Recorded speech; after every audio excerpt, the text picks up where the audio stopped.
Şeyx Səfiyyəddin İsaq Azərbaycanın Ərdəbil şəhərində dünyaya gəlib. Gənclik illəri tanınmış bir şeyxin yanında mürid olmaq üçün səyahətlərdə keçib və Şeyx Zahid Gilaninin təriqətinə meyl edir və onun müridlərindən biri olur.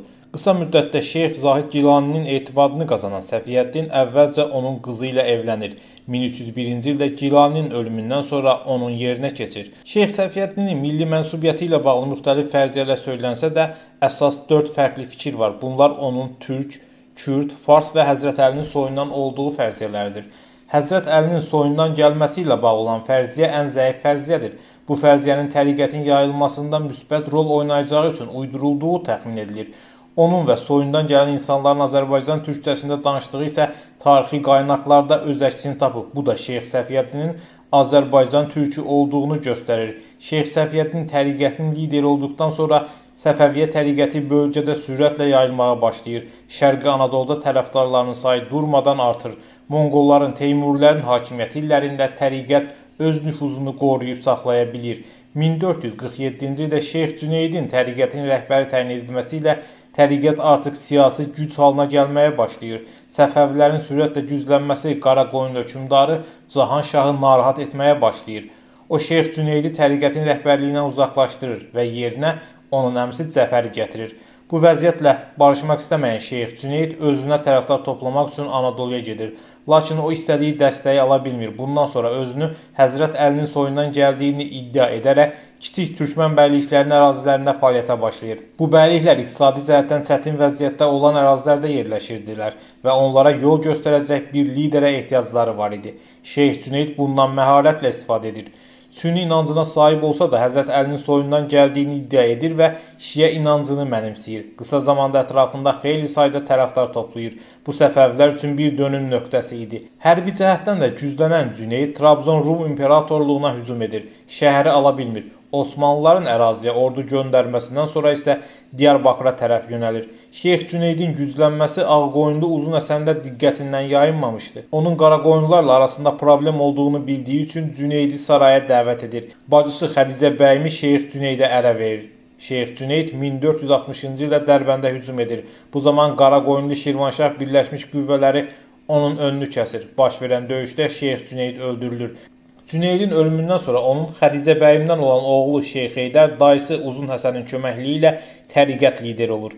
1469-cu ildə Uzun Həsən Qaraqoyunlu dövlətinin varlığına son qoyaraq Ağqoyunlu dövlətinin əsasını qoyur. Şeyx Heydəri Trabzon imperatorunun qızından olan qızı Aləmşah bəyim ilə evləndirir. Şeyx Heydər tərəfdarlarının sayı gündən-gün artır. Anadoludan insanlar Ərdəbilə axın edirlər. Səfəvilər bölgədə böyük bir siyasi güc halına gəlmişdi. Şeyx Heydər tərəfdarlarına 12 künclü qırmızı başlıq qoyduraraq onları digər türkmənlərdən ayırdı. Beləliklə Səfəvilər həm də Qızılbaşlar adlanmağa başladılar. Dərbəndə axınlar edən, ard-arda uğurlar qazanan Şeyx Heydərin tərəfdarları artmaqda davam edirdi. Anadoluda çətinliklə yaşayan türkmən obaları Ərdəbilə axın edirdilər. Şeyx Heydərin bu qədər güclənməsi Ağqoyunlu hökmdarı Yaqubu narahat edirdi.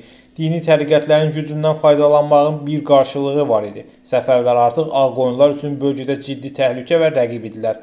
1488-ci ildə Şeyx Heydər Şamaxıya hücum edir, şəhərə ələ keçirir. Şirvanşah Fərrux Yasar canını güclə xilas edir və Sultan Yaqubdan kömək istəyir. Ağqoyunlu Şirvanşah birləşmiş qoşunları Tabasaran yaxınlığında baş verən döyüşdə Qızılbaşları məğlub edirlər. Şeyx Heydər döyüşdə öldürülür. Şeyx Heydərin ölümündən sonra Qızılbaşlar onun oğlanları Sultan Əli, İbrahim və İsmailin ətrafında birləşməyə başlayır. Bundan narahat olan Sultan Yaqub bacısı və oğlanlarını Şirazda bir qalaya həbs edir. 1490-cı ildə Sultan Yaqub ölür. Ağqoyunlu şahzadələr arasında taxt mübarizəsi başlayır. 1492-ci ildə taxta oturan Sultan Rüstəm bir nömrəli rəqibi Baysunquru məğlub etmək üçün Qızılbaşlardan istifadə etmək qərarına gəlir və Aləmşah bəyim və oğlanlarını həbsdən azad edir. Böyük oğlu Sultan Əli isə təriqətin lideri təyin edilir. Rüstəm Qızılbaşları Baysunqurun üzərinə göndərir. Sultan Əli onu məğlub edir. Bundan sonra Rüstəm Şah Sultan Əlini Ərdəbildəki hakimiyyətini tanımaq məcburiyyətində qalır. Rüstəm Şah Səfəvlərin hakimiyyəti üçün təhlükə olduğunu ən başından bilirdi. Onlardan istifadə edərək hakimiyyətini möhkəmləndirmişdi və artıq Qızılbaşlardan xilas olmaq lazım idi. Bunun üçün Sultan Əlini saraya dəvət edir. Əsl məqsədi onu sarayda həbs edib öldürmək idi. Rüstəmin niyyətini başa düşən Sultan Əli qardaşları ilə birgə saraydan qaçır. Rüstəm Şah onların ardınca ordu göndərir Vəziyyətin fərqində olan Sultanəli kiçik qardaşı İsmaili öz yerinə varis təyin edərək Ağqoyunlu ordusu ilə döyüşə girir və İsmailin qaçmasına şərait yaradır. Qızılbaşlar məğlub olur, Sultanəli öldürülür.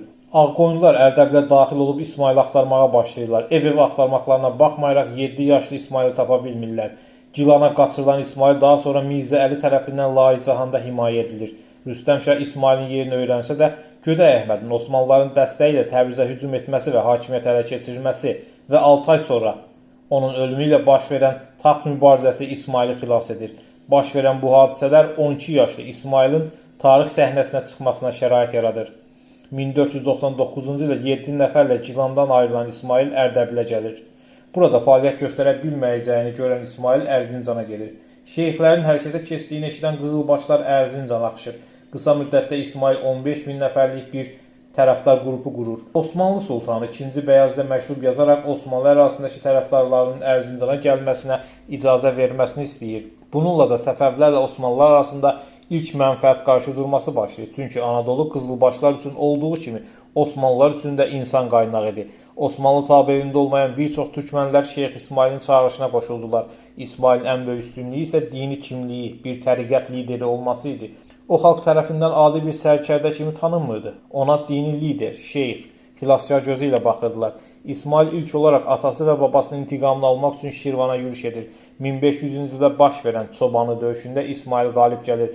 Şirvanşah Fərrux Yasar öldürülür. Növbəti hədəfin özü olduğunu başa düşən Ağqoyunlu Əlvənd Mirzə 30 minlik ordu ilə Təbrizdən ayrılır.